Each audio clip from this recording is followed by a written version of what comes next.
Hi everybody, I'm back and this time I'm talking about my new painting. It's called The Love Below. It's an oil painting on an 11 by 14 canvas.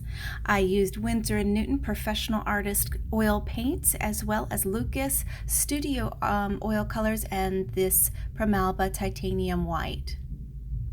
I make a palette out of old picture frames and I tape off the edges so that I don't cut myself. And then I have a assortment of paintbrushes. Those fan brushes are essential for blending, as you will see. I use Mona Lisa odorless paint thinner, Mona Lisa linseed oil, and I prefer the Liquin. I use Windsor and Newton's Liquin as a medium more than I do the linseed oil, but we'll get started. I've primed my canvas with a thin layer of linseed oil. After that, I really don't use too much of it throughout the painting, and then I blend several different colors of blue. I use a Windsor Newton blue that has a green base to it. I use a phthalo blue, a Prussian blue, and indigo blue, and I mix them all together to get the base laid out to give me a good idea of where I'm going to be laying down the colors and getting the perspective started.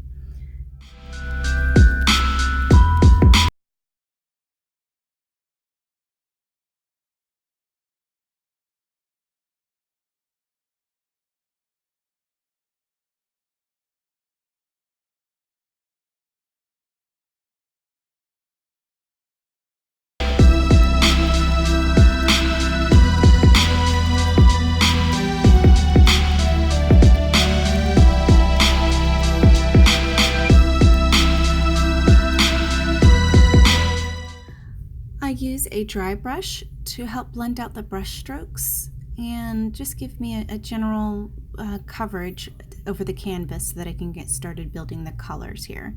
I'm adding a lot of turquoise and a little bit of green mixed in with that blue, and I blend the colors together on the canvas using a wet brush.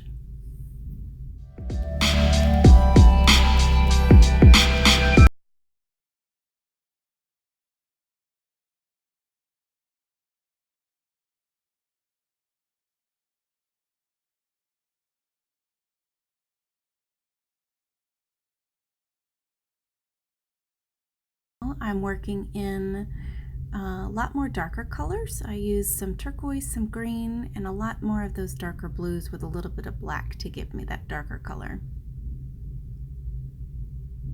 The idea behind this painting is imagining that you are jumping into the water, into some really crisp water, and you're in between the surface below the water and the ground below it. So you're in the middle between the ground and the surface of the water, and you've just splashed in and there's light reflecting through the water onto the ground below. So you have the light from the top of the water and then the light reflecting on the bottom, and you're looking far out underneath the water, so that way whenever you see me adding the dark blue, that's giving the perspective of that's where you're looking off in the distance.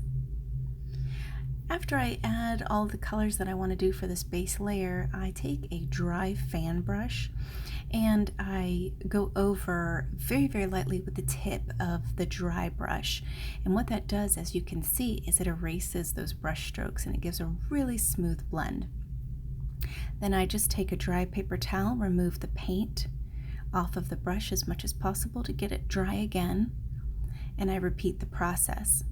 I'll use the same brush about 3 or 4 times and until I start to see that it's just not working well enough like I like, and then I switch to a whole new dry brush. Each time I do this, I probably use 2 to 3 fan brushes. You can also use a mop brush to complete this look, but I prefer the fan brush. It just seems to be what works well for me, but you find out what works well for you. But it works pretty good taking care of those brush strokes and then blending that deep dark blue into the lighter blues and the turquoise, giving a really good transition and blend of those colors.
I'm also developing the look of the ground. You know, the ground, whenever you jump into the water, it's not completely flat. It's different levels in the ground that make it look real natural. And by adding some light areas and some dark areas, as you can see there, you can see that the ground sort of has different levels of highs and lows. It's subtle, but you can tell that there's a little bit of movement in that ground.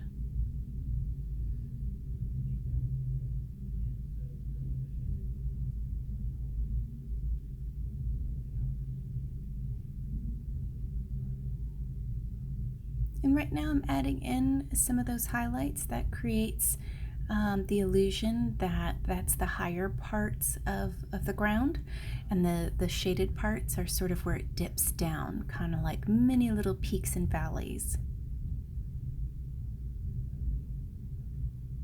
And in the surface of the water up on top of the canvas, I'm creating the illusion of there being a little bit of waves and ripples in the top of the water. So the parts that are lighter are where the light shines through, and the parts that are darker are where there would be little ripples in the water, some waves in the water. And I want to make sure that off in the distance, I have more blues than I do turquoises and greens. That gives that illusion that the water is going off in the distance, and the colors fade off into more of a deep dark blue in the background.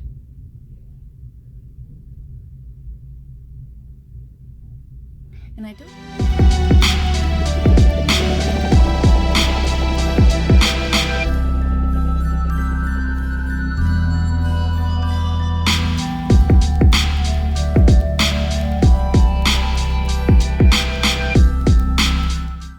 And I don't use black. I'm actually using like a phthalo blue, indigo, and maybe a touch of black just to give it that gray hue to it and take away some of the purple. But I do use a lot of the indigo right in the middle to give it that deep dark depth.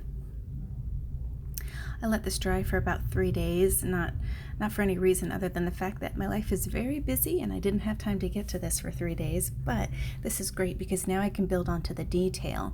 If you try to build onto detail over the wet paint, it's just going to absorb into it or muddy it up, and you're not going to get that great contrast that you're looking for whenever you're trying to add detail. Off in the distance, I'm doing a little bit of the reflection of the water that you can see off in the distance in a very light, faint color. And I want to make sure that those are not very crisp, because anything off in the distance, you want to be a little less crisp, and that gives the things that are in the foreground that you do make very detailed and crisp. It allows the viewer to see that things are more up close, you can see more clearly, and things off in the distance aren't necessarily as clear. The reflections on the ground from above, I did those in 6 different layers, and I start off using a very light blue, very little bit of white in the base layer. Whenever you look at the reflections of light on the ground in the water, you can see that it's not just one wiggle squiggle line. There's several colors in that, and there's some shadowy parts, and then there's some definite brighter parts. So in order to create that look, I wanted to do this in several layers. So like I said, I did these in about 6 layers, paying close attention to go over the same marks that I made with the paint, and lightening up each and every time I do it, just about 2 or 3 shades lighter. And that created that 3-dimensional look of the water reflecting into the ground like that, or onto the ground like that, I should say. And the method that I'm using is I'm kind of doing half circles, half squiggles, just haphazardly making marks. And I'm going to be cleaning that up a little bit, as you can see. I take a mop brush and I smudge it out, because this is going to be a very faint background to those the glistening water that's onto the ground. So it creates a very soft appearance and a nice little template for me to follow later on with the finer details.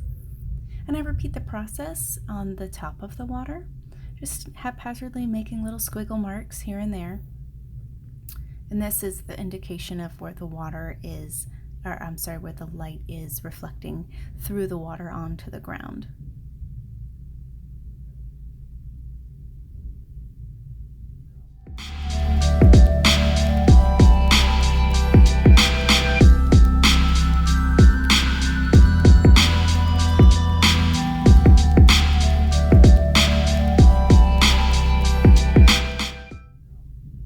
And as I go off in the distance, the colors get more and more gray and blue, and as they are closer up towards the foreground, they are much brighter, whiter, greener, and yellower.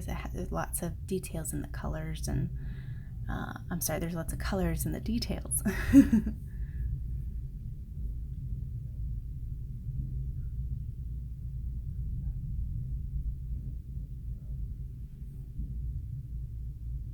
Once again, I take my mop brush and smooth out those hard edges to create a nice base layer for the details later on. You can see it's starting to take shape of getting the feel that you are underwater, and now it's time to add some more detail. Part of the detail is in the center of these octagon or circle-like shapes that the water reflection or the light reflection creates onto the ground. In the center of them, they're darker than the other colors that surround it. So I want to make sure that I get the low lights in the center of the shapes that the light reflection creates. And I'm just making sure I follow the template that I've already created using those lighter colors going in the center of the circles and octagons and random shapes that I've already laid down. And I'm using greens and blues and a little bit of blacks to make a nice dark color. And I just fan them out with the mop brush to soften the edges and make them more of a shadowy appearance. Then once again, I go over with my liner brush using another about 2 or 3 shades lighter color than I did previously, using very squiggly motions, going over the same areas that I did before, going around the darkness so that you can see that the dark is more in the center of the light reflection shapes, and this helps build that detail and the depth and the realistic look.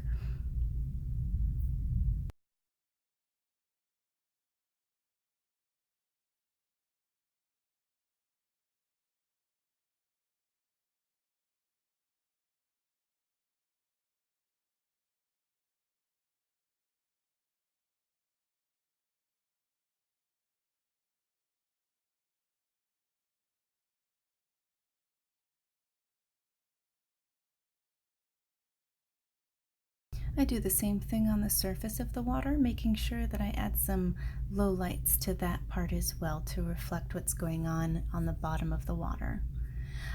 Now I'm starting to incorporate yellows and greens into the closer part of what the viewer is seeing to give a little bit of color, because it's not just all blue in the water. There are some yellows and greens and different things that reflect onto the ground.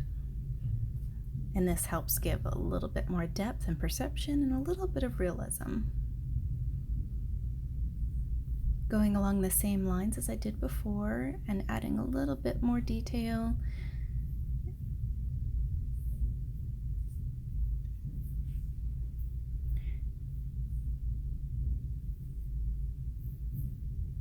At this point, I'm making sure that my paint is thinned down with Liquin. I'm using Liquin pretty much the whole time through the painting, except for in the beginning when I primed the canvas. But I'm using Liquin to thin out the paint so that when I apply the paint onto the liner brush, it glides really smoothly onto the canvas.